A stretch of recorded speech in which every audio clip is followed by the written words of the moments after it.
या देवी सर्वभूतेषु मा शक्तिरूपेण संस्थिता नमस्तस्यै नमस्तस्यै नमस्तस्यै नमो नमः। जय माता दी मित्रों, आज गुप्त नवरात्रि का 9वां दिन है और गुप्त नवरात्रि के 9वें दिन माँ मातंगी की कथा को श्रवण किया जाता है और साथ ही गुप्त नवरात्रि के 9वें दिन माँ सिद्धिदात्री की पूजा अर्चना भी इस दिन जरूर की जाती है और कथा श्रवण की जाती है। तो आइए पूर्ण श्रद्धा और विश्वास के साथ माँ मातंगी माता और माँ सिद्धिदात्री माता की कथा को श्रवण करते हैं। प्रेम से बोलिए माँ मातंगी की जय, माँ सिद्धिदात्री की जय। बंधुओं, 10 महाविद्याओं में से 9वीं महाविद्या देवी मातंगी ही है। मातंगी देवी को प्रकृति की स्वामिनी देवी बताया गया है। माता मातंगी के कुछ प्रसिद्ध नाम हैं: सुमुखी, लघु श्यामा या श्यामला, राज मातंगी, कर्ण मातंगी, चंड मातंगी, वश्य मातंगी, मातंगेश्वरी आदि। गुप्त नवरात्रि में 9वीं तिथि को देवी मातंगी की पूजा और साधना की जाती है। मतंग शिव का नाम है, इनकी शक्ति मातंगी है। देवी मातंगी गहरे नीले रंग की हैं। देवी मातंगी मस्तक पर अर्ध चंद्र धारण करती हैं और माँ के 3 ओजपूर्ण नेत्र हैं। माता रत्नों से जड़े सिंहासन पर आसीन है।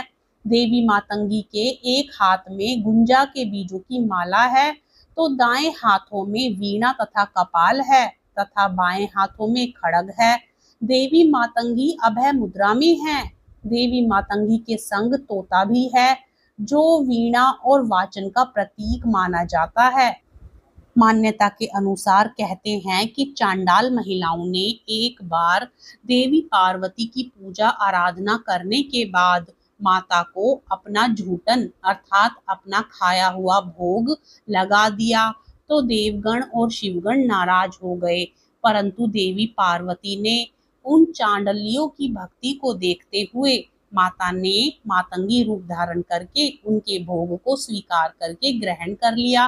तभी से माता मातंगी कहलाई जाने लगी। मातंगी देवी इंद्रजाल और जादू के प्रभाव को नष्ट करती हैं।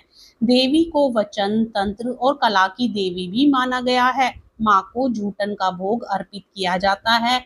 शिव की यह शक्ति असुरों को मोहित करने वाली और साधकों को अभिष्ट फल देने वाली है। पौराणिक कथा के अनुसार एक बार भगवान विष्णु और उनकी पत्नी लक्ष्मी जी भगवान शिव तथा पार्वती से मिलने के लिए उनके निवास स्थान कैलाश शिखर पर गए। भगवान विष्णु अपने साथ कुछ खाने की सामग्री ले गए तथा उन्होंने वह खाद्य पदार्थ शिव जी को भेंट स्वरूप प्रदान किया। भगवान शिव तथा पार्वती ने उपहार स्वरूप प्राप्त हुए वस्तुओं को खाया। भोजन करते हुए खाने का कुछ अंश नीचे धरती पर गिरा। उन गिरे हुए भोजन के भागों से एक श्याम वर्ण वाली देवी ने जन्म लिया जो मातंगी नाम से विख्यात हुई। एक अन्य पौराणिक कथा के अनुसार एक बार पार्वती देवी ने अपने पति भगवान शिव से अपने पिता हिमालय राजा के यहाँ जाकर अपने माता तथा पिता से मिलने की अनुमति मांगी, परंतु भगवान शिव नहीं चाहते थे कि वे उन्हें अकेले छोड़कर जाएं। भगवान शिव के सामने बार बार प्रार्थना करने पर उन्होंने देवी को अपने पिता हिमालय राज के घर जाने की अनुमति दे दी।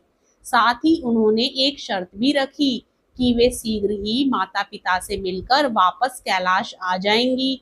तदंतर अपनी पुत्री पार्वती को कैलाश से लेने हेतु उनकी माता मेनका ने एक बगुला वाहन स्वरूप भेजा। कुछ दिन पश्चात भगवान शिव बिना पार्वती के विरक्त हो गए तथा उन्हें वापस लाने का उपाय सोचने लगे।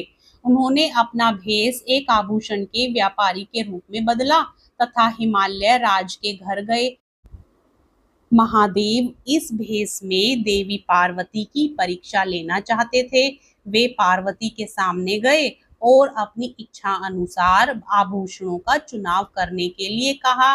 पार्वती ने जब कुछ आभूषणों का चुनाव कर लिया तथा उनसे मूल्य ज्ञात करना चाहा व्यापारी रूपी भगवान शिव ने देवी से आभूषणों के मूल्य के बदले उनसे प्रेम की इच्छा प्रकट की। देवी पार्वती अत्यंत क्रोधित हुई। अंततः उन्होंने अपनी अलौकिक शक्तियों से उन्होंने पहचान ही लिया।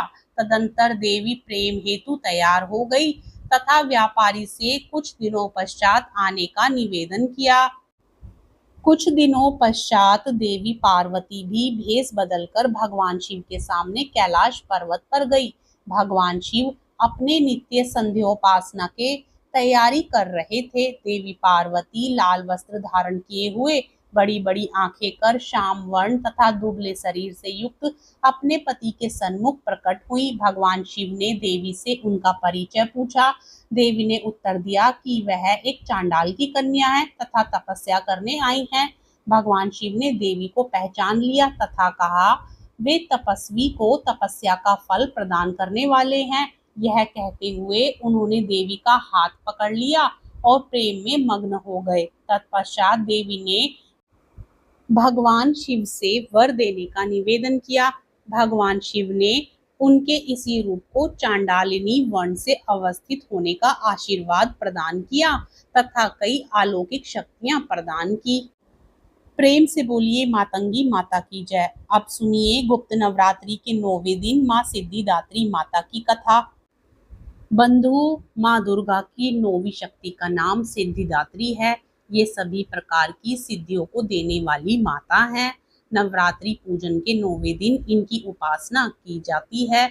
इस दिन शास्त्रीय विधि विधान और पूर्ण निष्ठा के साथ साधना करने वाले साधक को सभी सिद्धियों की प्राप्ति हो जाती है।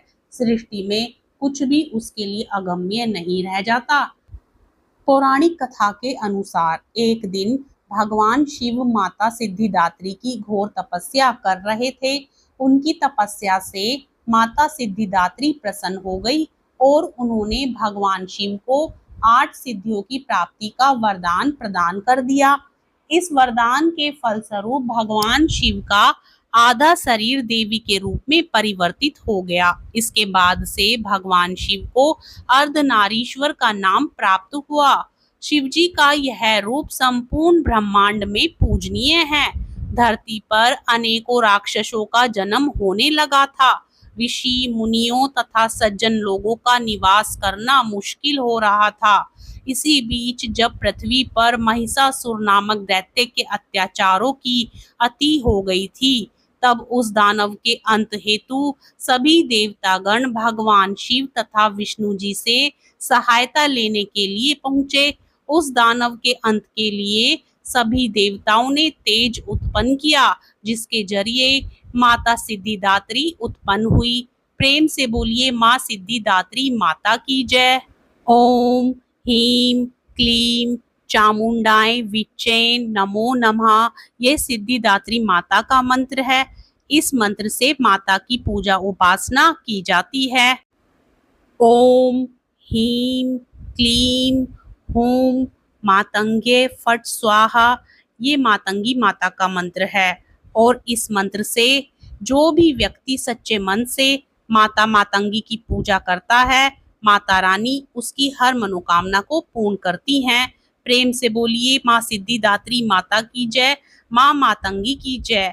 भक्तजनों, कथा पसंद आए तो वीडियो को लाइक करके चैनल को जरूर सब्सक्राइब करें।